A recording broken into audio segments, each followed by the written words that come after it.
إلى كافة الخلق بين يدي الساعة بشيرا ونذيرا وداعيا إلى الله بإذنه وسراجا منيرا صلى الله تعالى عليه وعلى آله وأصحابه وبارك وسلم. أما بعد فأعوذ بالله من الشيطان الرجيم. بسم الله الرحمن الرحيم. يا أيها الذين آمنوا إن من أزواجكم وأولادكم عدوا لكم فاحذروهم وإن تعفوا وتصفحوا وتغفروا فإن الله غفور رحيم. إنما أموالكم وأولادكم فتنة والله عنده أجر عظيم.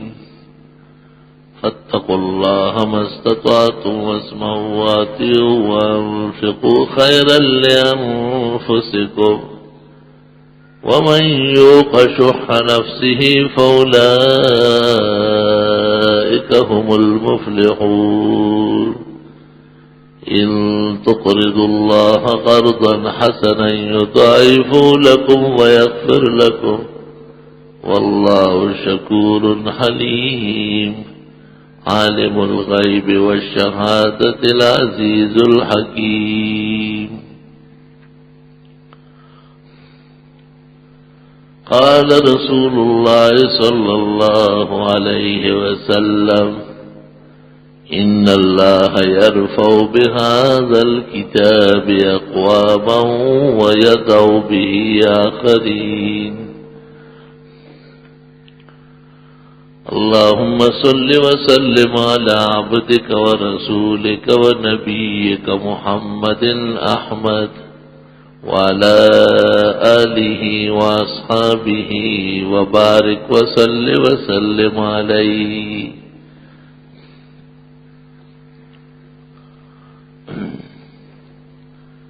شریعت میں عبادات اور طاعات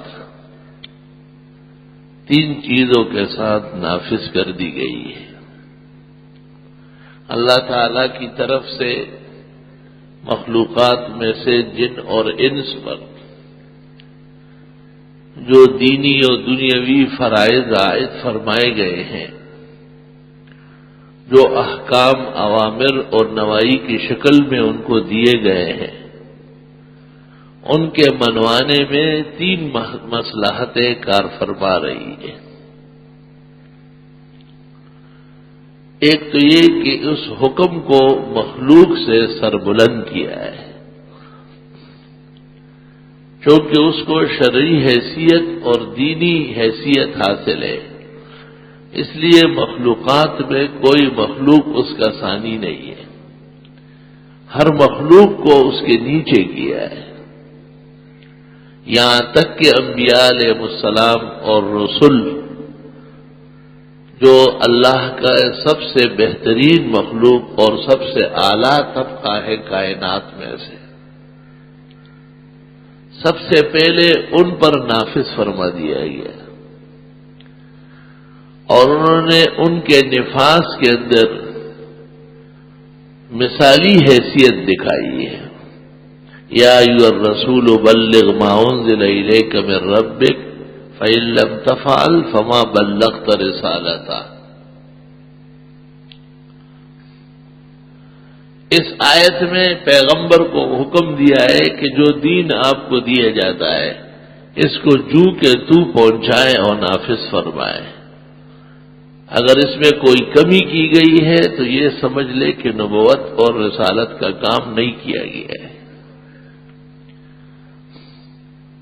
جس قرآن میں اور جس آسمانی کتاب میں صاحب کتاب اور صاحب رسالت کے لیے اس قدر بھرپور احکام ہیں، امت اس سے اندازہ لگائے کہ شرعی احکام کی جان اور اس کی طاقت اور توانائی اللہ کے ہاں کتنی زیادہ ہے. شرک کو منع فرما دیا اور توحید کو عین ایمان قرار دے دیا، تو شرک کی سزا کو اتنی سخت کر دی گئی کہ فرمایا لئن اشرکت لیحبطن عملک، اگر آپ سے شرک ہو گیا تو تمام نیکیاں ضائع ہو جائیں گی۔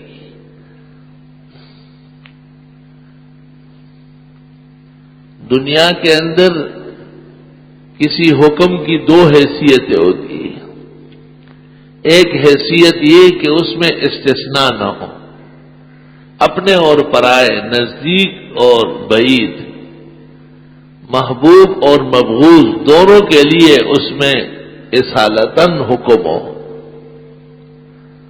تو پیغمبر کو کہا گیا کہ یہ دین آپ کے ذریعے پہنچ رہا ہے اور دین کے پہنچانے کا محور اور مدار آپ ہے، اور یہ دین پہنچانا ہی آپ کی رسالت اور نبوت ہے۔ دوسری حیثیت احکام کی یہ ہوتی ہے کہ اس کی سزا میں کسی کا استثناء نہ ہو سکتا ہے کہ بعض احکام ایسے ہو کہ اپنے کر لے تو وہ معاف ہو، اور کوئی اور کر لے تو ان کے لیے اس میں کڑک پن ہو، تو خطاب نبی کو ہے لئن اشرکت لیحبطن عملک، کہ حضرت آپ جیسی معصوم، مقدس، برگزیدہ، ستود صفات اور قدوہ خلائق ہستی کے لیے بھی اجازت نہیں ہے کہ کسی ایک لمحے کے لیے کسی معنی اور پیرائے میں بھی شرک صادر ہو جائے۔ انبیاء علیہ الصلوات و تسلیمات معاصی اور ذنوب سے معصوم ہوتے ہیں۔ مسلمانوں کا قرآن و سنت کی روشنی میں مضبوط عقیدہ ہے کہ انبیاء معصوم ہیں۔ معصوم آپ کے گھر میں بھی ہے، چھوٹے بچے، ان کو بھی معصوم کہتے ہیں۔ ان سے اگر غلطی ہو جائے تو وہ معاف سمجھی جاتی ہے۔ وہ اگر سخت سست بات کر لے تو لوگ کہتے ہیں چھوٹا بچہ ہے، اس سے کوئی گلہ و شکوہ نہیں ہے۔ ان کی عصمت میں یہ بات واضح ہے کہ ان کے اعمال اور افعال پر کوئی پابندی نہیں ہے۔ انبیاء علیہ الصلوات و تسلیمات کی عصمت بڑھ کر ہے، انہیں عقل کامل دی گئی ہے، بچوں کی طرح حرکت نہیں کر سکتے۔ بچے کے اعمال پر گرفت بھی نہیں ہے، لیکن بچے کے اعمال دوسرے کے لیے نمونہ بھی نہیں ہے۔ لیکن انبیاء علیہ الصلوات و تسلیمات کے اعمال تو رہتی دنیا تک نمونہ انسانیت ہے۔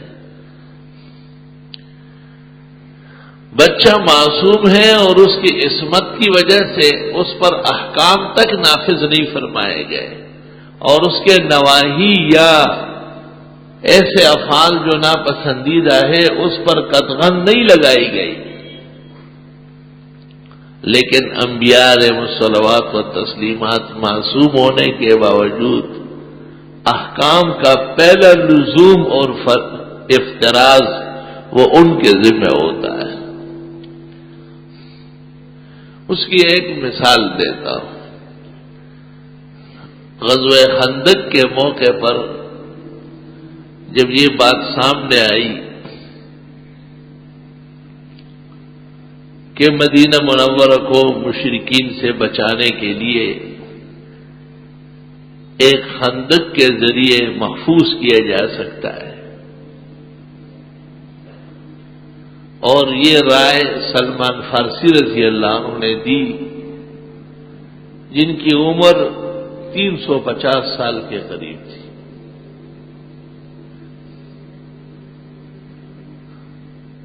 عیسیٰ علیہ السلام نے جن 42 حواریوں کو آسمان پر جاتے وقت وصیت کی تھی،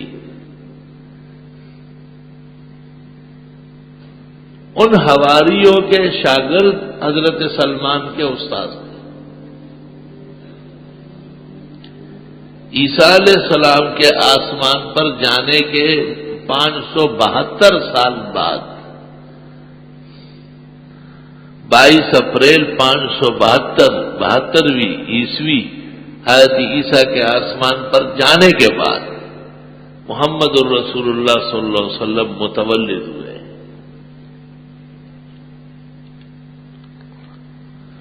اور صحیح قول کے مطابق سلمان فارسی کی عمر 350 سال تھی۔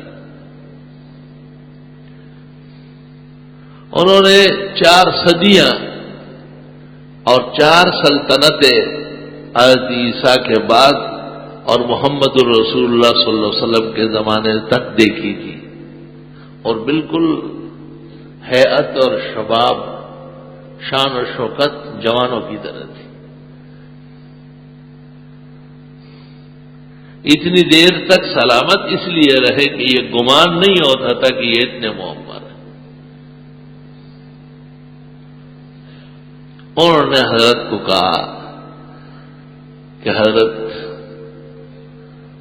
جب ہم فارس میں کم ہوتے تھے اور دشمن تعداد میں زیادہ ہوتا تھا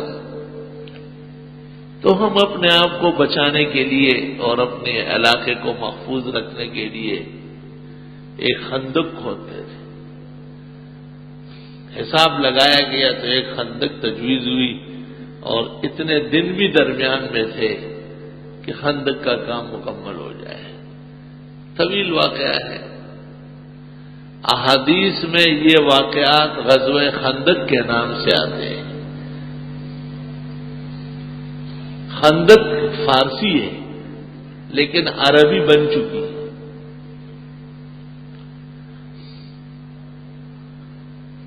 خندقہ جو خندقوں کے معنی آتے ہیں زمین کھودنا، گہرا کھڈا والا، مزید کا باب ہے۔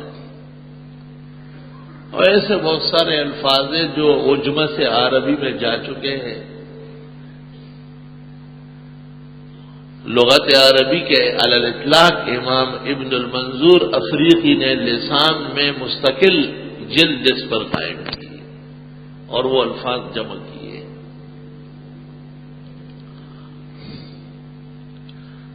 یہ صحابہ کی کوشش تھی، پیغمبر کی اجازت تھی، اور احادیث میں اس کو غزوہ خندق کہتے ہیں۔ اور عجیب بات ہے کہ اس واقعے کو جب قرآن ذکر کرتا ہے تو احزاب کہتا ہے، سورہ احزاب۔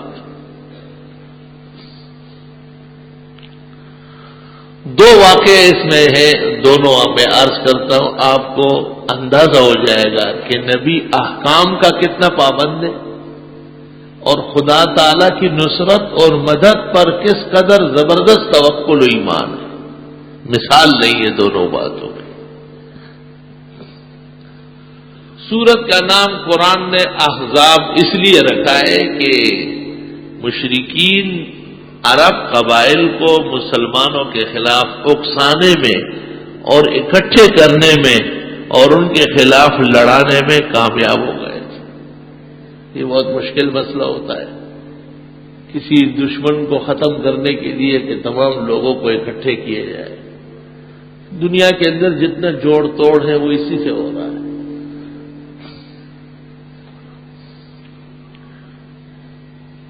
کفار نے اور مغاربہ نے یہ دیکھا کہ یہ بہت مشکل کام ہے، تو انہوں نے 1200 سال محنت کر کے اور ایسے مادے تیار کیے ہیں کہ جن کو وہ نہ چاہیں ان کو ان سے ختم کر لیں، اس کو ایٹم بم کا ہے یا ہائیڈروجن بم کا ہے یا اور کچھ کا ہے۔ یہ اس سوچ اور فکر کا نتیجہ ہے۔ خندق کی کھدائی شروع ہو گئی اور سب لوگ ایک خاص تقسیم سے ان کو جگہ دی گئی کہ آپ 6 ذرا ہر فرد کھودیں، 6 گز، اور حضرت صلی اللہ علیہ وسلم کے حصے میں اس سے ڈبل زمین آ گئی اور آپ نے فرمایا کہ میں یہ خود کھولوں گا۔ نبی جب ایک فعل کا ارادہ کرے یا اس کو کرنے لگتے تو صحابہ کو ہاتھ روکنے کا حق نہیں تھا، اور یہ آداب بھی نہیں ہے کہ آپ کسی کا ہاتھ روکیں، اور فوری طور پر منع کرنے کی بھی اجازت نہیں ہے۔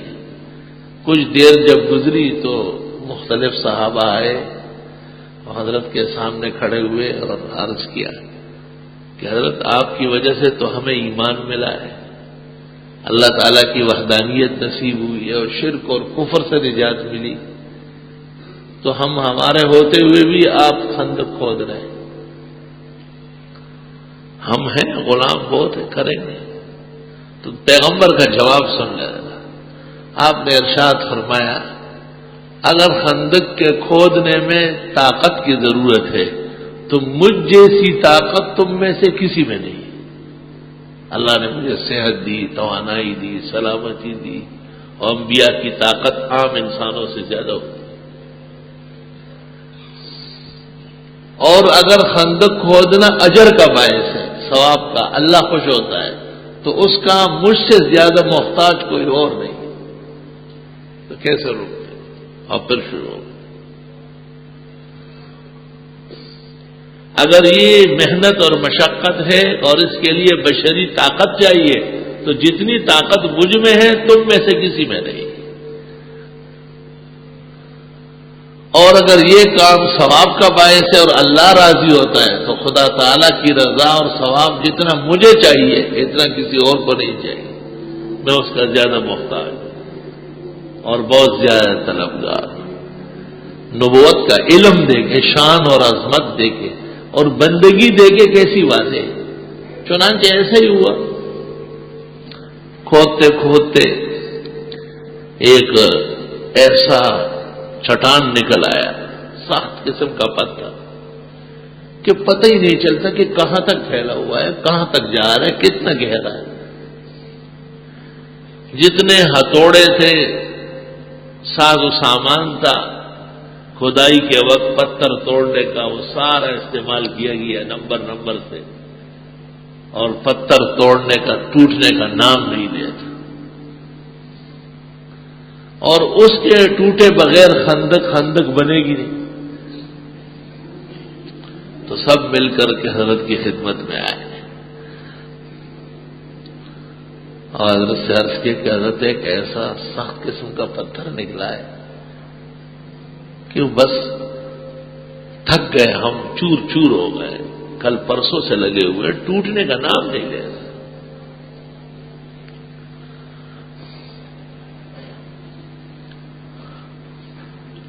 آپ نے یہ سنتے ہی اپنا کام چھوڑ دیا، باہر آ گئے اور کنارے کنارے پر اس جگہ آئے جس جگہ وہ گٹھ، وہ مضبوط پتھر نکلا تھا، اور صحابہ کہتے ہیں اس کو دیکھ کر کے آپ نے آسمان کو دیکھا، اور اس کے ساتھ ہی آپ کے چہرے انور کی لہریں خوشی سے سرخ ہو گئی، اور آپ نیچے اترے اور آپ نے وہ پتھر توڑنے والا جبل لے لیا، اور آپ نے اس پر جب ضرب لگائی تو فرمایا وَتَمَّتْ كَلِمَةُ رَبِّكَ صِدْقًا، اور اسی کے ساتھ وہ دو ٹکڑے ہو گئے، اور جو دوسرا ضرب لگایا تو اس کے ٹکڑے بے شمار ہوئے، اور آپ نے آیت آگے تک پڑھی وَتَمَّتْ كَلِمَةُ رَبِّكَ صِدْقًا وَعَدْلًا، اور جب تیسرا اس پر ضرب لگایا تو اس کے دھوئیں اٹھ گئے، جیسے گندک رکھا گیا اور وہ پھٹ چکا، اور آپ نے آیت مکمل فرمائی وَتَمَّتْ كَلِمَةُ رَبِّكَ صِدْقًا وَعَدْلًا لَا مُبَدِّلَ لِكَلِمَاتِهِ۔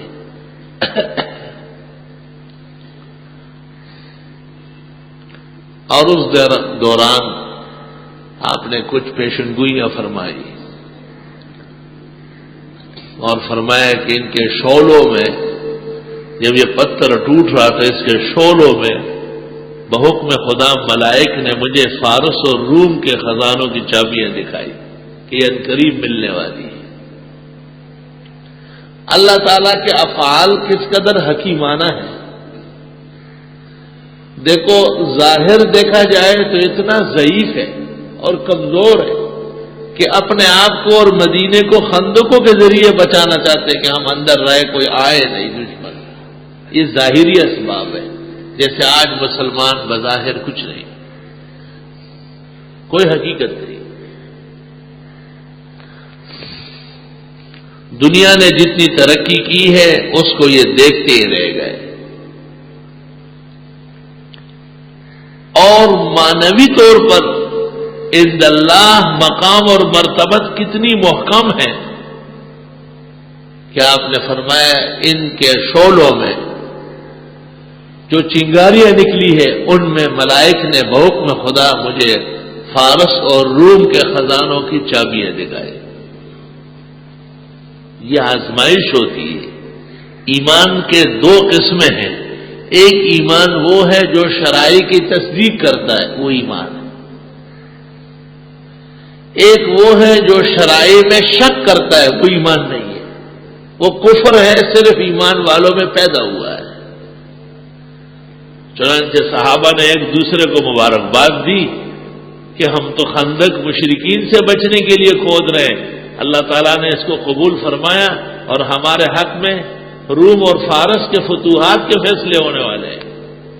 اور منافقین مذاق اڑانے لگے کہ جان بچانے کا تو کوئی طریقہ نہیں ہے اور خواب دیکھ رہے ہیں تو روم و فارس کے دیکھیں. ایمان کی دو قسم ہیں، ایک نبوت کی تصدیق اور دوسری نبوت کی تکذیب و تشکیک ہے.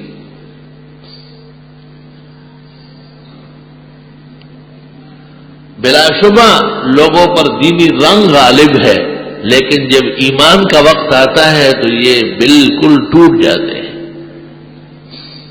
اس کو تازگی بخشنے کے لیے اور ایمان کے اس قوت کو بہم مہیا کرنے کے لیے شریعت نے یہ قربانیوں کا ماحول بنایا ہے کہ آپ بکرے پر چھرا پھیرے، مینڈا ذبح کرے، بیل اور اونٹ ذبح کرے تو یاد کر لے کہ اسماعیل علیہ السلام ذبح کے لیے پیش کیے گئے تھے، خدا نے انہیں بچایا اور مینڈا جنت سے بھیجا. ہمارا یہ جانور اتنا محترم ہے قربانی کی وجہ سے کہ جنتی مینڈے کا قائم مقام ہے. سبحان اللہ. اس لیے فقہاء نے لکھا ہے کہ اس کو ایذا نہ پہنچائے، اسے بھوکا پیاسا نہ رکھے، اسے گھر اور کوٹھی کے وسط میں کھڑا کرے، اس کی مینگنی اور پیشاب سے فرش کو لت پت ہو جائے. یہ مذہبی شعار ہے. مذہب تو ہر چیز پر غالب ہونا ضروری ہے. چند دنوں کا مہمان ہوتا ہے اور اس سے آپ کی قربانی کی بنیادیں وہ سچی ہو جائے گی.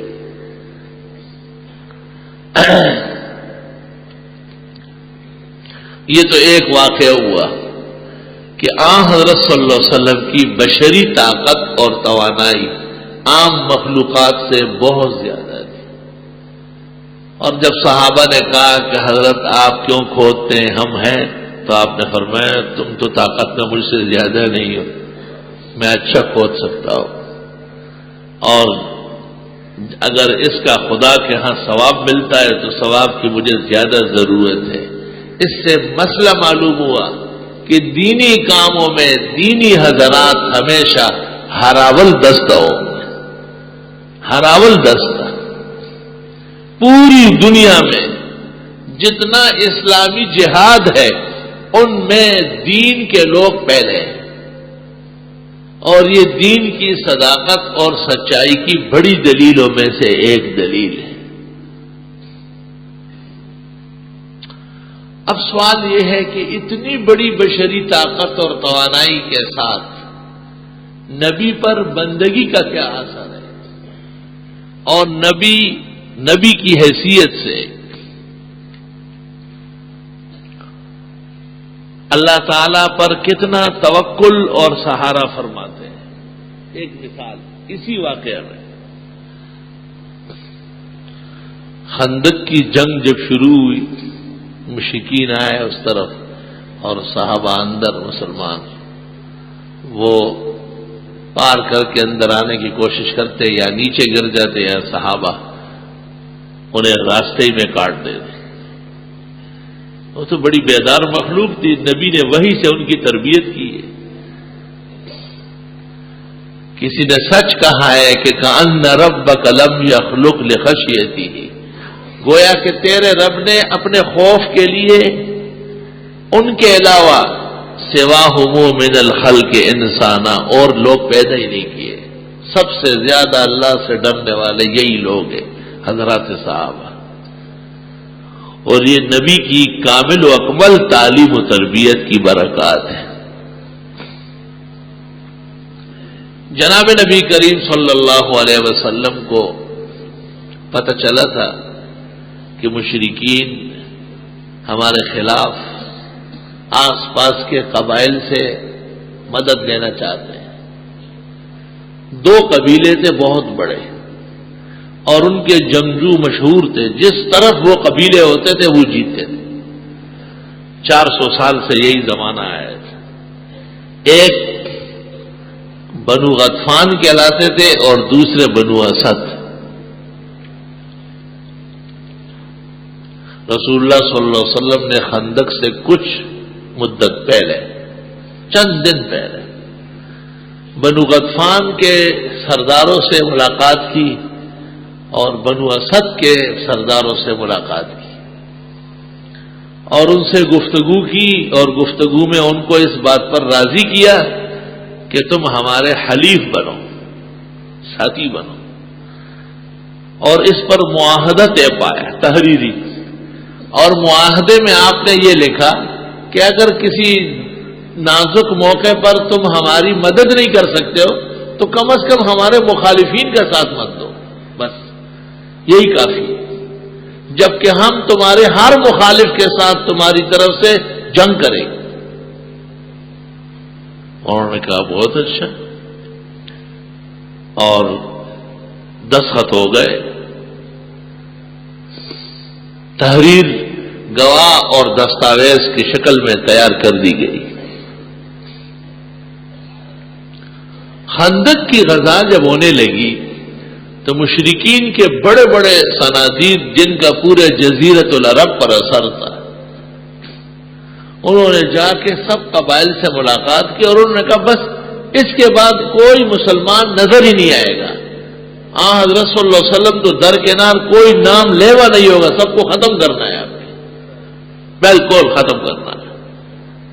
تو آپ نے جو معاہدہ کیا ہے، تحریر لکھی ہے، اس کا کوئی معنی ہی نہیں۔ وہ بھی مشرک تھے اور جاہلیت کے آلودہ تھے، انہوں نے کہا جب وہ ختم ہی ہو رہا ہے تو ہم سے کون پوچھے گا۔ اور انہوں نے مشرکین کے کہنے میں آ کے اپنے کجاووں کا رنگ تبدیل کیا، جس رنگ سے ان کے اونٹ اور کجاوے پہچانے جاتے تھے اس کے علاوہ ایک اور رنگ لگا استعمال کیا، لیکن آ گئے اور مشرکین کے ساتھ ان کے خیموں کے پیچھے ان کے خیمے لگ گئے۔ رسول اللہ صلی اللہ علیہ وسلم بڑے زبردست منتظم تھے۔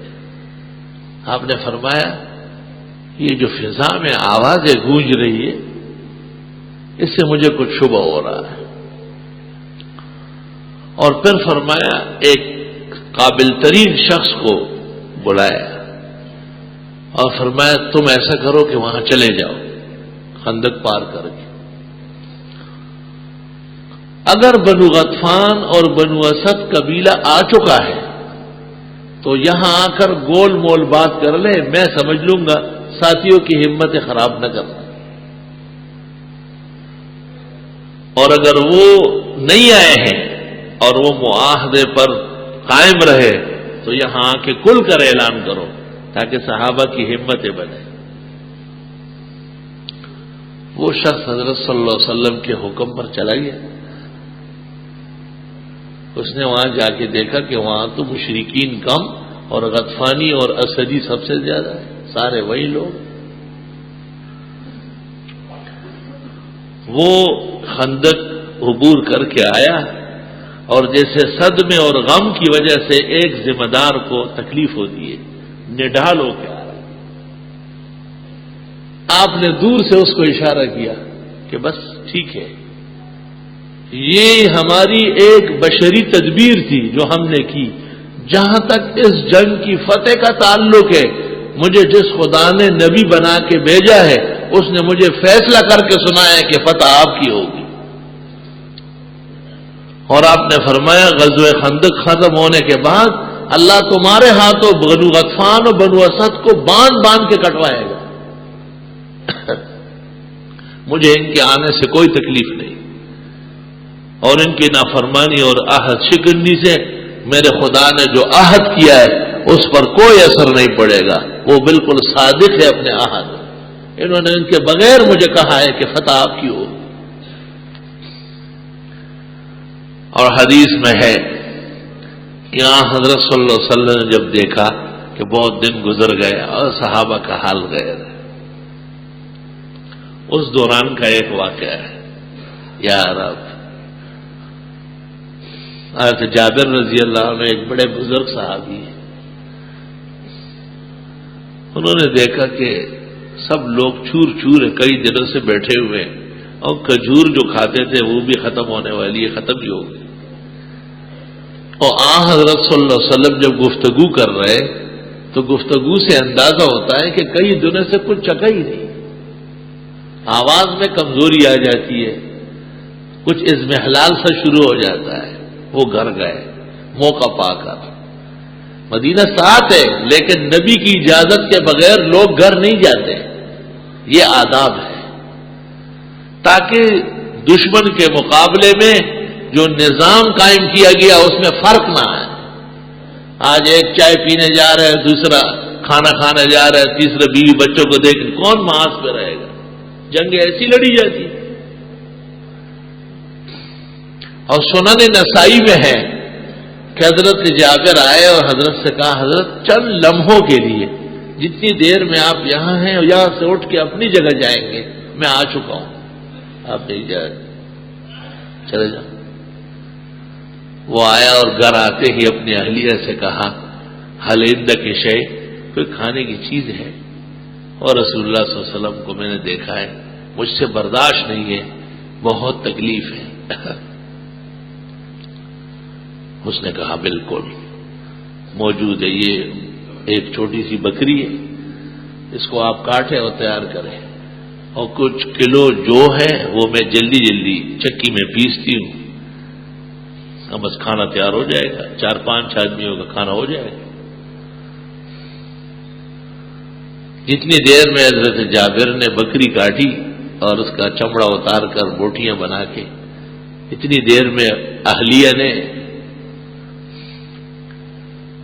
وہ آٹا تیار کیا.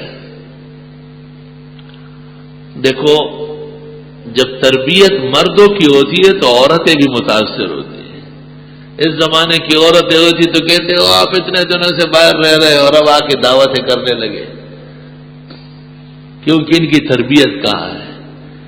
اور مردوں میں وہ صلاحیت و جس کہاں ہے کہ یہ دین گھروں کے اندر پہنچا دے. جب جسم کا ایک حصہ صحت مند ہو اور ایک مفلوج ہو تو زندگی پوری اجیرن ہوتی. گھر کے 5 بیٹوں میں سے ایک بدچلن ہو، پورا گھر بدنام، اس کا سکون غارت ہو جاتا ہے. 32 دانتوں میں سے ایک میں نقصان ہو، پوری رات آدمی فریاد کرتا ہے اور کراہتا ہے، کوئی آرام سے نہیں سو سکتے کہ خیر ہے 31 دانت تو اچھے. معاشرے کا فرد ایک بھی سقیم اور مریض ہو تو اس کا نقصان معاشرہ برداشت کرے گا. سب سے مشکل کام معاشرے میں بنانا ہے اور اس میں دینی تعلیم و تربیت کو غلبہ دینا ہے. چونکہ نبی عربی صلی اللہ علیہ وسلم کی آخری تعلیمات اٹل و دو ٹوکے اور ان سے صحابہ پوری صداقت سے آراستہ ہے، سارے افراد ان کے بن چکے ہیں. جب گوشت تیار ہونے لگا اور آٹا بھی گوند تیار ہوا تو بیوی نے ان کو کہا کہ اب جا کے حضرت صلی اللہ علیہ وسلم سے کہیں کہ 4-5 ساتھیوں کو، یعنی ابو بکر، عمر، عثمان و علی کو، اکثر یہ حضرات ساتھ ہوتے تھے، لے کے آئے. وہ آئے اور بالکل چپکے سے حضرت کے کان میں کہا کہ حضرت 4-5 آدمیوں کا کھانا ہے، آپ تشریف لائے. حضرت نے خندق کے کنارے پہ کھڑے ہو کے اعلان کیا، یا اہل خندق، ایک خندق کھودنے والوں، ان جابر قد صنع لکم سورا، حضرت جابر نے تمہاری دعوت کی ہے، فحی علی سورکم، آؤ اپنے کھانے میں۔ حضرت جابر آگے آگے آیا، بیوی سے کہا آج کا دن تو رسوائی کا ہے۔ حضرت نے ساری دنیا کو کہہ دیا ہے۔ آئے ہائے کیسی قابل عورت ہے۔ بیوی نے کہا بات سنو، ہمارے مہمان ہے پیغمبر صلی اللہ علیہ وسلم، ہم نے تو ان کی دعوت کی، اور بقیہ لوگ جو آ رہے ہیں وہ اللہ کے نبی کے مہمان ہیں، حضرت نے ان کو کہا ہے، اور خدا نبی کو کبھی بھی رسوا نہیں کرتا۔ مت غمگین ہو، خاوند کو تسلی دی، مت غمگین ہو، کیوں پریشان ہو، تو اللہ کے سچے پیغمبر ہیں، آپ کے اور ہمارے مہمان حضرت صلی اللہ علیہ وسلم ہیں، اور حضرت نے تمام خندق کھودنے والے 1500 1800 3000 4000 جتنے بھی افراد ہیں وہ حضرت کے مہمان ہیں، اور اللہ اپنے نبی کو کبھی بھی بغیر نصرت اور مدد کیے اللہ نہیں رہے۔ حضرت تو بہت بڑے منتظم اور بہت کامیاب مدبر تھے، صحابہ کے تشریف لانے سے پہلے تشریف لائے، اور جابر سے کہا کہ جو ہانڈیا ہے وہ کہاں ہے؟ حضرت یہ پکڑا ہے۔ حضرت نے قال فیہ شیئا ونفخ فیہ، کچھ کلمات پڑھ کر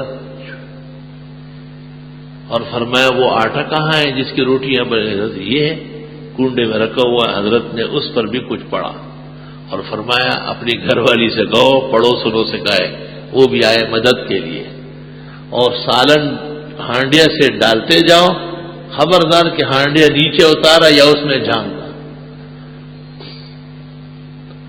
صحابہ پہنچتے رہے، آپ 10 20 بٹھاتے رہے، اور وہ کئی دنوں کے بھوکے کھا کے واپس ہوتے تھے، اور آپ فرماتے تھے السؤر من جابر والبرکت من اللہ، دعوت جابر کی ہے، برکت خدا نے ڈالی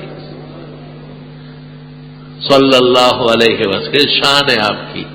فرمایا السؤر من جابر، دعوت تو حضرت جابر کی ہے، والبرکت من اللہ، اور برکت اللہ تعالیٰ نے ڈالی۔ اور کبھی کبھی فرماتے وَأَنَا رسول اللہ، میں اللہ کا سچا پیغمبر ہوں۔ اس سے ایک مسئلہ معلوم ہوا ہے کہ دنیا کے اندر دنیا کی چیزوں کی تنگی یا دشواری یہ عیب نہیں ہے۔ بڑے کاملین کے ہاں بھی چیزیں کم ہوتی تھی،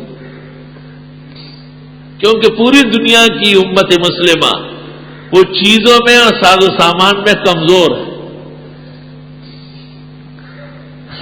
وہ ایک نوجوان کا فون آیا، اس نے کہا قربانی کا نصاب کیا ہے؟ میں نے کہا سونے کا نصاب صرف سونے کے لیے ہے، اور بقیہ تمام اشیاء عالم کی زکوٰۃ، صدقات، قربانی، فطرہ ان کے لیے چاندی بنیاد ہے۔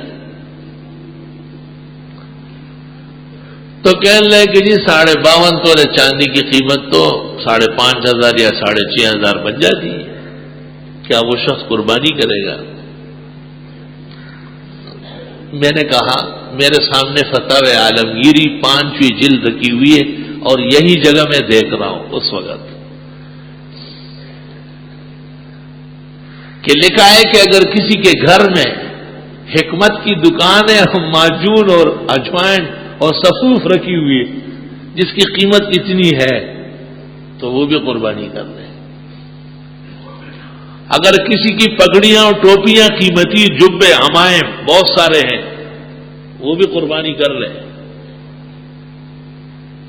اگر کسی کے گھر میں ویسے ہی ضرورت سے زیادہ برتن ہے، فرنیچر ہے، فریج ہے، دیگر ساز و سامان ہے، وہ بھی قربانی کر لے، تاکہ امت اس عظیم سعادت سے محروم نہ ہو جائے۔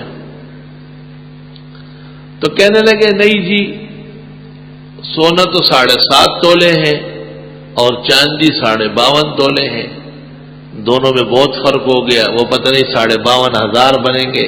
اور یہ میں نے کہا کس کتاب میں اور کب لکھا ہے کہ دونوں برابر ہو تب جا کے زکوٰۃ فرض ہوگی یا قربانی آئے گی؟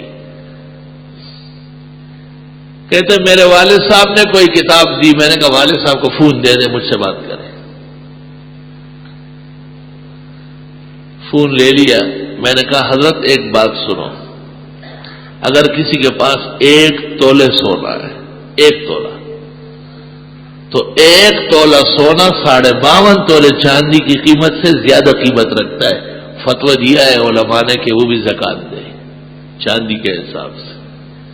بتائیں کہ 1 تولے سونے پر جب زکات آ رہی ہے تو آدھے تولے سونے پر آپ کی قربانی حصے والی آرام سے ہو سکتی ہے۔ میں نے کہا قاعدہ یہ ہے کہ ایک مومن عبادات کا مستحق بننے کی کوشش کرتا ہے، مومن عبادت سے پیچھے نہیں ہٹتا، یہ یاد رکھنا، آگے بڑھتا ہے۔ صحابہ جب غزوات میں آتے تھے تو جب پوچھا جاتا تھا کہ کتنے سال کے ہو تو وہ کہتے 15 سال کا، 14 پورا ہو چکا ہے اور 15واں شروع ہے، 15 کا ہوا نہیں۔ اس سے قاعدہ بن گیا کہ اگر نئے سال کا 1 دن بھی شروع ہوا تو آپ عمر میں شامل کر سکتے ہیں، ان کی غیرت کی وجہ سے۔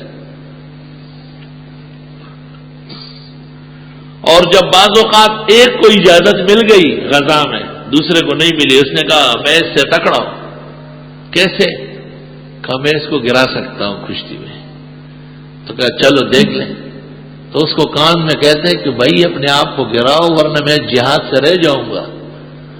آپ کو تو داخلہ مل چکا ہے، کیونکہ ایک دفعہ جب نبی کی زبان سے اجازت نکلی پھر واپس نہیں ہوئی۔ یہ پاکستان کا قانون نہیں ہے کہ اپنے آپ ختم ہو جائے گا، ہاں اپنے آپ ہی ختم ہو گیا، کوئی ضرورت ہی نہیں کسی نوٹس کی یا عدالت، خود ہی ختم ہو جاتا ہے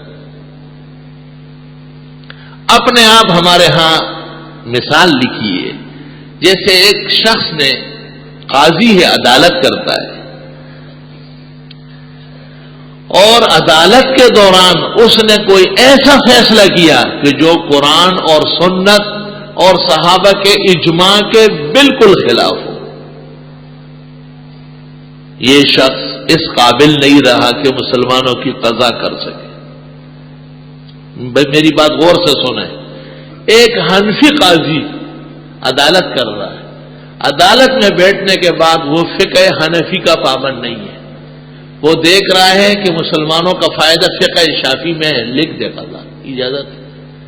فقہ حنفی کی معتبر کتاب ادب القاضی میں لکھا ہے اس خصاف نے کہ قاضی بننے کے بعد مذہب کی پابندی ختم ہو جاتی ہے، چاروں مذاہب برحق ہیں اور قاضی دیکھ رہے ہیں۔ مثلا ایک مثال دیتا ہوں کہ ہماری فقہ حنفی میں یہ مسئلہ ہے کہ کوئی غیر مسلم مسلمان ہو جائے، دونوں مسلمان ہو جائے تو بہت اچھا، سابقہ نکاح برقرار ہے، نئے نکاح کی ضرورت نہیں ہے۔ ان میں سے ایک مسلمان ہوا تو دوسرے مسلمان سے دوسرے فرد سے پوچھا جائے گا کہ آپ مسلمان ہوتے ہیں یا نہیں۔ اگر وہ کہے کہ ٹھیک ہے، کچھ وقت بھی مانگے تو نکاح برقرار رہے گا، اور اگر وہ کہے کہ میں نے اسلام قبول نہیں کرنا ہے تو نکاح فسخ ہو جائے گا۔ لیکن یہ پوچھے کون؟ تو فقہ حنفی ہمیشہ سلطنت کر چکی ہے، ان کی حکومت رہی ہے، تو انہوں نے کہا ہر شخص نہ پوچھے، حکومت کا آدمی پوچھے۔ حکومت ہماری اور اس کا آدمی ہے، سبحان اللہ۔ وہ تو وہ جو مسلمان ہو چکا ہے اس کو کہے گا تو کیوں مسلمان ہوا ہے؟ یہ تو ایسی غیرتی اور لائق حکومت ہے۔ وہ دور تھا جس میں اسلام کا غلبہ تھا اور اسلامی حکومتیں تھی، اور قضاء اور افتاء شیخ الاسلام اور فخر الاسلام کے ہاتھ میں ہوتا تھا۔ یہ تو اس مسلمان کو ہتکڑیاں لگاتے ہیں، روزانہ ہندو مسلمان ہوتے ہیں، یہ ان کے وڈیروں کے کہنے سے ہتکڑیاں لگا کے عدالتوں میں پکڑ لیتے ہیں۔ ابھی چند دن پہلے اخبار میں آیا ہے کہ ایک نوجوان لڑکی ہندو مذہب چھوڑ کر مسلمان ہو گئی، اور اس نے ساری کارروائی مکمل کر کے دی، لیکن مجسٹریٹ نے اس سے کہا کہ آپ اپنے ماں باپ کے ساتھ جائیں، ہندوؤں کے ساتھ۔ اخبار میں آیا تو بچی نے پوچھا کہ مجسٹریٹ صاحب میں صرف ایک سوال کرتی ہوں، آپ بھی مسلمان؟ اس نے کہا ہاں میں مسلمان ہوں۔ کہ آپ قیامت کے دن اپنے اللہ کو اور نبی کو کیا جواب دیں گے؟ کہ ایک لڑکی جو ہندو مت کو چھوڑ چکی ہے، توبہ کر چکی ہے، وہ زبردستی مجھ سے بتوں کا سجدہ کرائیں گے اور آپ اس پر راضی ہے کہ میں روانہ ہو جاؤں؟ آپ کے قلم میں اتنی غیرت نہیں ہے کہ آپ مجھے بچائیں؟ تو اخبار میں آیا کہ مجسٹریٹ آپ دیدہ ہو گیا، اور اس نے کہا کہ نہیں، یہ فیصلہ کینسل ہے، آپ نہیں جائیں گے اس کے ساتھ۔ کوئی خدا نے اس کا خاتمہ بچانا تھا، ورنہ ان کا تو حال ایسا ہی ہے۔ اس کو غیرت آئی اور اس نے کہا کہ نہیں، میں آپ کو نہیں جانے دوں گا۔ یہ تو وہ واقعی سچی کری مسلمان بچی تھی جس نے کھڑی ہو کر کے اس کو غیرت دلائی اور ایمان کا واسطہ دے دیا کہ مجھے کیوں کفر کے منہ میں جھونک رہے، میں تو اس آگ سے ایک دفعہ نکل چکی ہوں، واپس مجھے اس میں جلا رہے۔ وہ قربانیوں کا یہ مقصد ہے کہ تھوڑی دیر کے لیے، چند دنوں مہینوں کے لیے بھلے آپ کے اور ہمارے آرام و سکون میں خلل آ جائے، لیکن اسلام کا بول بالا رہے، اسلام کی عزت اور عظمت قائم دائم رہے، وہ ہمیشہ کا سرمایہ ہے۔ تو جب حکومت اسلامی تھی اور اسلام عروج پر تھا تو فقہ حنفی میں لکھا ہوا ہے کہ یہ پیشکش اس فریق کو جو اسلام نہیں لایا ہے حکومت کی طرف سے ہو، تاکہ مضبوط طریقہ ہو۔ حکومت کا آدمی پر نوٹس بھی لے سکتا ہے، لیکن ایک عرصے سے جب سے سلطنت مغلیہ ٹوٹی ہے اور اسلامی راج زوال پذیر ہوا ہے تو وہ حالت باقی نہیں ہے۔ شافعی فقہ میں لکھا ہوا ہے کہ کوئی عالم بھی یہ کام کر سکتا ہے، حکومت کی ضرورت نہیں۔ تو اب ہم فتویٰ لکھتے ہیں کہ کوئی مقامی دارالافتاء اس دوسرے فریق سے پوچھے، اسے طلب کرے یا اس کو نوٹس بھیجے کہ آپ کی بیوی مسلمان ہو چکی ہے یا آپ کا خاوند مسلمان ہو چکا ہے، آپ اگر اسلام لائے تو ٹھیک ہے، ورنہ نکاح کلدا۔ تو دیکھو، جب ایک اسلام کی تعلیم کو ضرورت پیش آئی تو ایک حنفی مفتی بھی لکھ رہے ہیں کہ نہیں، شافعی فقہ کے مطابق ہم پوچھ سکتے ہیں، شافعی کا مذہب بھی برحق مذہب ہے، اس سے ہمیں سہولت ہو گئی۔ اس کی مثال ایسی ہے جس طرح آدمی کا اپنا گھر جل رہا اور پڑوسی کا گھر محفوظ ہے تو آدمی وہاں چلے جاتے ہیں تھوڑی دیر کے لیے۔ جان بچانا، عزت بچانا تو ضروری ہے، اس سے وہ اس گھر کے دعوے دار نہیں بنتا۔ چند لمحوں کے لیے لوگ کہتے ہیں کہ آپ ہمارے ہاں آ کے یہاں آرام کریں، اور یہ فرض تھا مسلمان ملکوں کا کہ جن مسلمان ملکوں میں وقتی طور پر تنزل آیا، شکست ہو گئی، تو ان کو اپنے ملک میں آرام دیتے، لیکن افسوس یہ انہیں پکڑ پکڑ کے ان کے قیمتی اور بیش بہا ہستیوں کو اور کفار کے ہاتھوں ذلیل کروا رہا ہے۔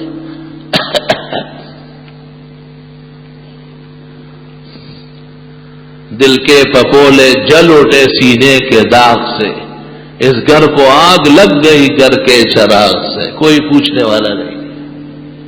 مجاہدین دہشت گرد ہو گئے، جہاد دہشت گردی بن گیا، اور ہیرو کو زیرو دکھایا جا رہا ہے، اور وہ قابل قدر ہستیاں جن پر مسلمانوں کو فخر ہے انہیں دوسروں کے شاباش میں بے آبرو کیا جاتا ہے اور خدا کے عذاب اور قہر کو دعوت دی جا رہی ہے۔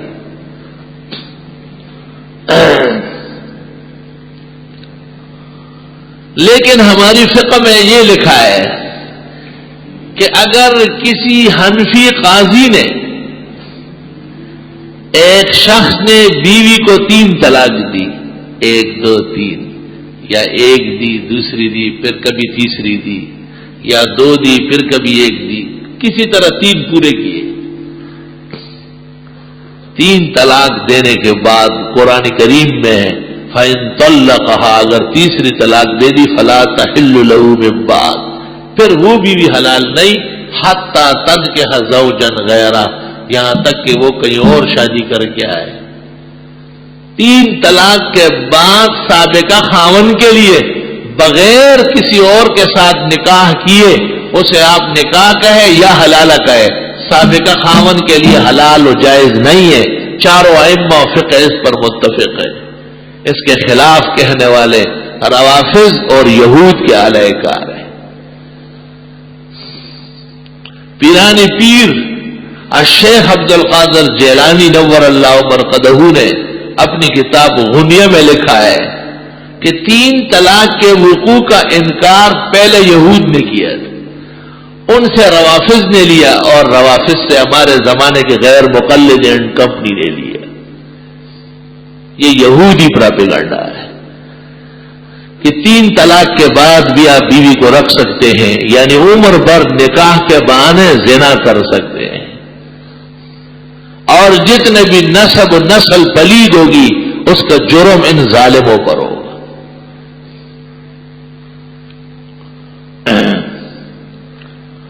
تو ہماری فقہ میں لکھا ہے کہ اگر کسی قاضی نے کسی کے عذر سن لیا، جی بچے چھوٹے ہیں، گھر ویران ہو جائے گا، غلطی ہو گئی، بڑا غصہ آیا تھا، وہ سمجھا ہی نہیں تھا، گولیاں کھائے، سب جھوٹ جھاٹ، اس نے گولیاں بھی کھائی، اس کو غصہ بھی آیا، اس نے کون سی دیوار گرائی، اس نے کتنے 1000 روپے پھاڑ کے پھینکے، اس نے اپنے آپ کو کوئی چھرا بھی مارا، یا اپنے آپ کو مجنون ظاہر کرنے کے لیے؟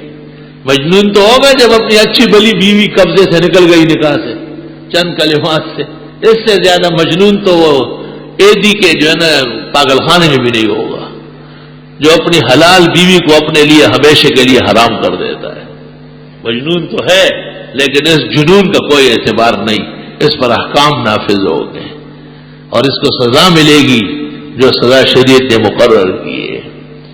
اور اس مسئلے میں حدیث کے سب سے بڑے امام بخاری بھی قائل ہے کہ 3 طلاق 3 ہے، اور اس کے بعد بغیر حلالے کی کوئی گنجائش نہیں۔ چنانچہ امام بخاری جلد ثانی میں باب قائم کرتے ہیں، باب من اجاز الطلاق الثلاث، 3 طلاق 3 ہے اور وہ نافذ ہے۔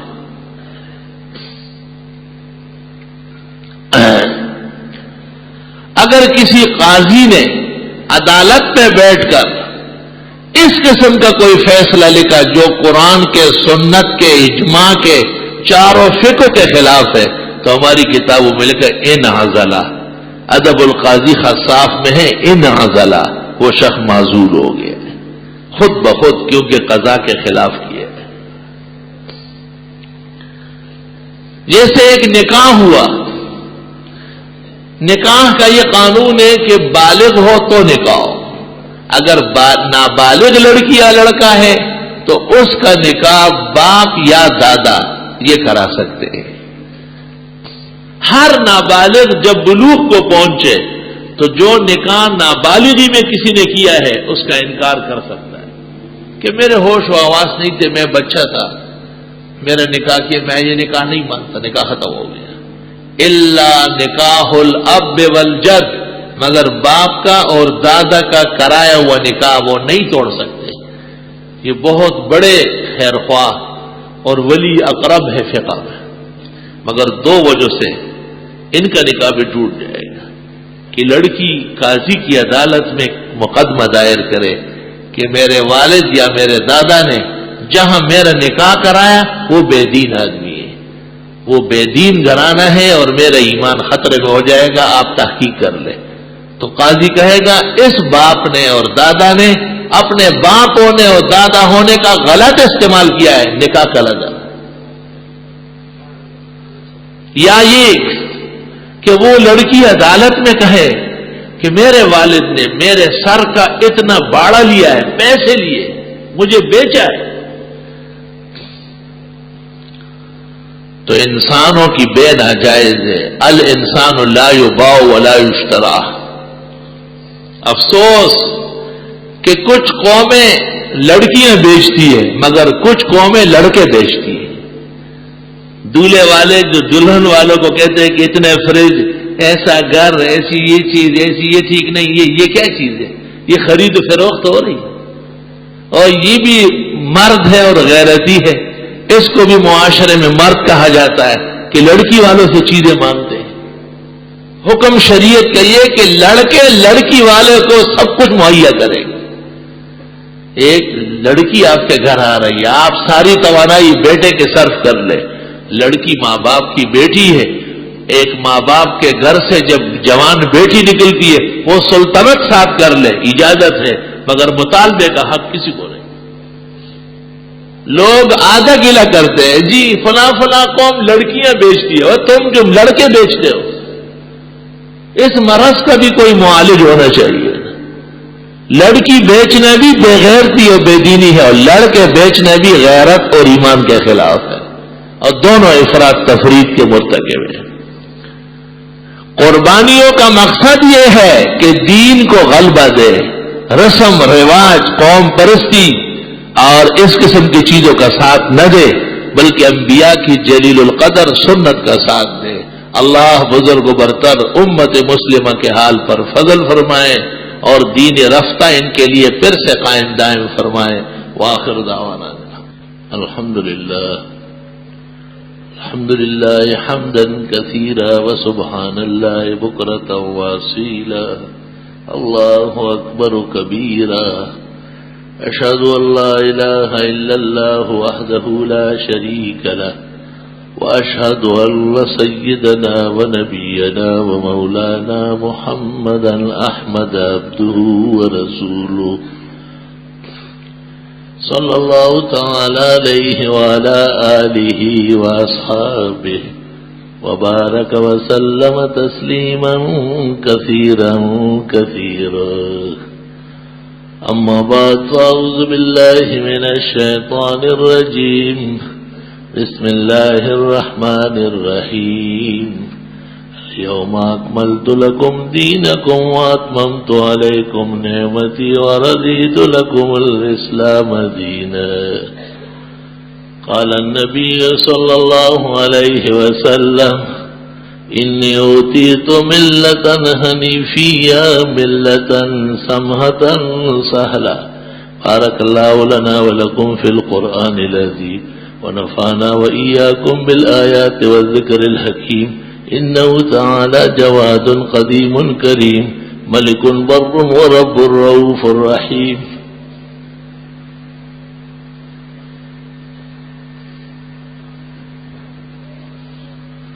الحمد لله جل وعلا، وصلى الله وسلم على رسوله المصطفى ونبيه المجتبى وأمينه على وحي السماء، وعلى آله النجبى وأصحابه الأتقياء أفضل الخلائق بعد الأنبياء،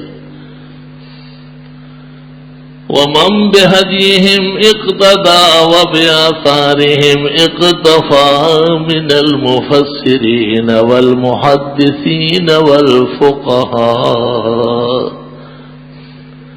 إلى يوم الجزاء۔ أما بعد، فقد قال النبي صلى الله عليه وسلم، أرحم أمتي بأمتي أبو بكر، وأشدهم في أمر الله عمر، وأصدقهم حياء عثمان، وأقضاهم علي، وفاطمة سيدة نساء أهل الجنة، وخير نساء بني إسرائيل مريم، وخير نساء هذه الأمة خديجة، وفضل عائشة على النساء كفضل السريد على سائر الطعام،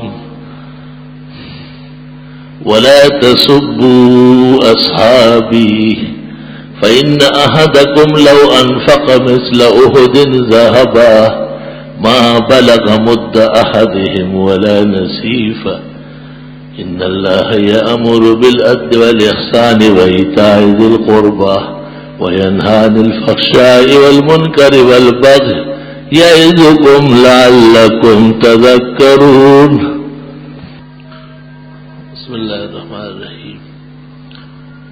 جو حضرات جوابات سننے کے لیے آگے بڑھ رہے ہیں وہ نمازیوں کا احترام فرمائیں، چونکہ جامعہ میں ایک مقدور بر مسافرین طلباء ہوتے ہیں، ماہانہ اخراجات 10-15 لاکھ سے متجاوز ہیں، اس لیے قربانی کی کھالوں میں جامعہ کی بھرپور تعاون کیا جائے، خود پہنچانے کی کوشش کی جائے، جہاں ہمارے کارکن طلباء بھائی خواہ موجود ہو بھرپور ان کی مدد کی جائے۔ انشاءاللہ قیامت کے دن آپ کو بھی ایک کارکن و دینی ادارے کے حمایتی اور خادم کا اجر اور مقام اللہ نصیب فرمائے گا۔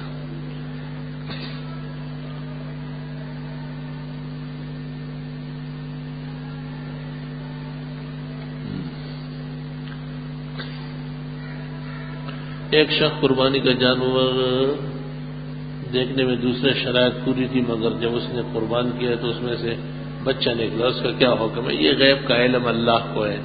اگر بظاہر ایسا جانور ہو تو اس کا کاٹنا مکروہ ہے، لیکن اگر سوکھا سمجھ کر ذبح کیا اور وہ حاملہ نکلا اور یوں بچہ بھی ساتھ ہے، تو اگر بچہ زندہ ہے تو اس کو بھی ذبح کیا جائے، یہ معاف ہے۔ قربانی کے جانور پر چھرا پھیرتے وقت بسم اللہ اللہ اکبر بھول گیا اور وہ بھی نہیں پڑی، بعد میں یاد آیا، اس کا کیا حکم ہے؟ بہت سارے ائمہ کے نزدیک بھول جانا معاف ہے، لیکن امام ابو حنیفہ کی یہ دو روایت، ایک روایت کے مطابق وہ جانور مردار ہو گیا ہے، قربانی نہیں ہے، یہ بھولنے کا ٹائم تھا، پھر اس کو یاد کب رہے گا؟ ہاں، روزانہ جانور کاٹتے، قصاب تو نہیں، قصابوں کو بھی منہ پہ ان کا جاری کرنا چاہیے کہ بھئی پہلے بسم اللہ اللہ اکبر پڑھ کے ہمیں سناؤ، پھر جب چھرا پھیرنے لگے تو وہ بھی پڑھے اور آپ بھی پڑھے۔ ذبح کرتے وقت گردن الگ کر دینے سے یا چھرے کے نوک سے رگیں کاٹنے کا کیا حکم ہے؟ رگیں صرف اتنی کاٹی جائے کہ جانور ذبح ہو، جس کو فقہاء اوداج اربع کہتے ہیں، لیکن اگر غلطی سے زیادہ کاٹا گیا اور گردن علیحدہ ہوئی تو حلالے اور ذبیحہ پر کوئی فرق نہیں پڑے گا، جائز ہے۔ 9 ذی الحج سے 13 ذی الحج کے اثر تک تکبیر تشریق پڑھنا کس جگہ موجود ہے اگر نماز قضا ہو جائے؟ کیا مطلب ہے کس جگہ موجود ہے؟ ہر جگہ موجود ہے، نماز قضا ہو جائے تو ادا کے بعد پڑھنا ہوگا؟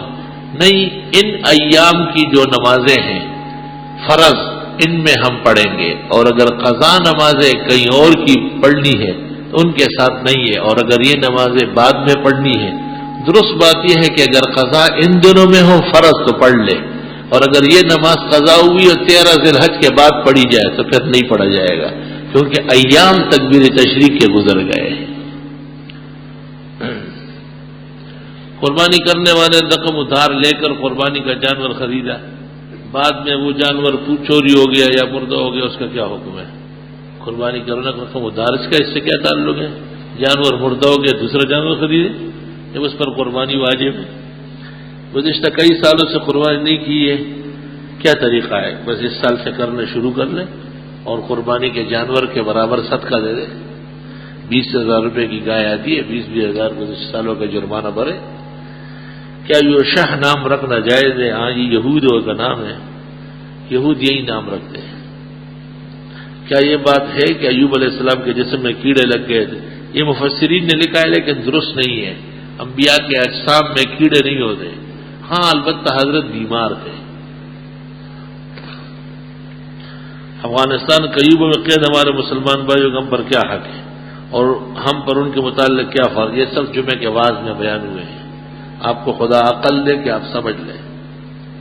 فجر کی نماز کے بعد کم از کم کتنی دیر کے بعد نماز عید ادا کی جا سکتی ہے؟ سورج کی شعاعیں جب زمین پر پھیل جائے۔ نماز عید کا وقت اشراق نہیں ہے بلکہ چاش کا وقت ہے، چاش اس کے بعد شروع ہوتا ہے۔ بعض حضرات جلدی کرنے لگے ہیں، یہ ایسا لگتا ہے جیسے عبادت ان کے اوپر کوئی بوجھ ہے۔ کیا قربانی کی کھال سونامی کے متاثرین کو دی جا سکتی ہے؟ چونکہ اس کا مصرف مسلمان ہے اور وہاں پر بیشتر کفار ہلاک ہوئے ہیں، اس لیے نہیں دے سکتے۔ چرب قربانی ایدی ٹرسٹ کو دینا جرم اور گناہ ہے، کیونکہ وہ انسانیت کے نام پہ کام کرتا ہے، اسلام کے نام پہ نہیں کرتا۔ کسی مقروض پر قرضہ قربانی کرنا جائز ہے؟ یوں مت کہے، یوں کہے کہ ایک شخص کے پاس قربانی کا پیسہ نہیں ہے لیکن وہ ہے متمول، تو جیسے اپنی ضروریات کے لیے قرض لے گا، قربانی کے لیے بھی قرض لے گا۔ دوسری صورت یہ کہ ایک شخص کے پاس کوئی سرمایہ نہیں بلکہ لوگوں کے قرضے چڑھے ہوئے، وہ خود مقروض ہے، اس کے ذمہ قربانی واجب نہیں۔ کسی نے بکری کے گوشت 3 حصے تقسیم نہیں کیا، کوئی حرج نہیں، تقسیم مستحب ہے، ضروری نہیں ہے۔ اگر جانور پر چھری پھیرتے وقت آدمی تکبیر پڑھنا بھول جائے لیکن چھری پھیرنے کے بعد بآواز بلند تکبیر پڑھ لے، ٹھیک ہے۔ نفل اور وطر صبح صادق سے پہلے پڑھ لے، اگر وطر باقی ہے تو قضا ضروری ہے، صبح صادق سے پہلے تو بہترین وقت ہے، البتہ صبح صادق اگر داخل ہو گئی تو وطر قضا ہو گئے، قضا پڑھنا بھی واجب ہے، فجر سے پہلے پڑھنا ضروری ہے، اور رہ گئے تو فجر کے بعد، البتہ صبح صادق کے بعد نفل پڑھنا گناہ ہے۔ ہماری لڑکی کی منگنی ہوئی ہے، اس کے سسرال سے اس کی 2 انگوٹھیاں اور 1 بندے ملے ہیں جو اس کی ملکیت ہے، ان کا وزن تقریباً اتنا ہے، کیا اس لڑکی پر قربانی واجب ہے؟ جی ہاں، 1 تولہ سونا جس کے پاس ہو اور وہ مالک ہو، اس کے ذمہ قربانی واجب ہے۔ کیا دودھ پیتے بچے کی الٹی ناپاک ہے؟ الٹی ہر بڑے چھوٹے کی ناپاک ہے، کیونکہ وہ معدے کی نجاست ہے۔ پوچھنا ہے کہ آیا داڑھی پر کالی یا اور کوئی سبز رنگ لگانا چاہیے؟ ہاں لگا لو، جو بہت شوق ہے۔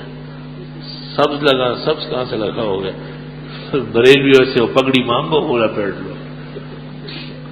ہاں مہندی لکھا ہے، مہندی یا رنگ لگا، مہندی اور وہ خضاب ملا کر کے لگا لیں، کیونکہ بالکل کالا کرنے بھی صحیح نہیں ہے، بالکل سرخ لال بیگ بننے بھی نامناسب ہے، بین اللہ تعالیٰ کی پسند ہے۔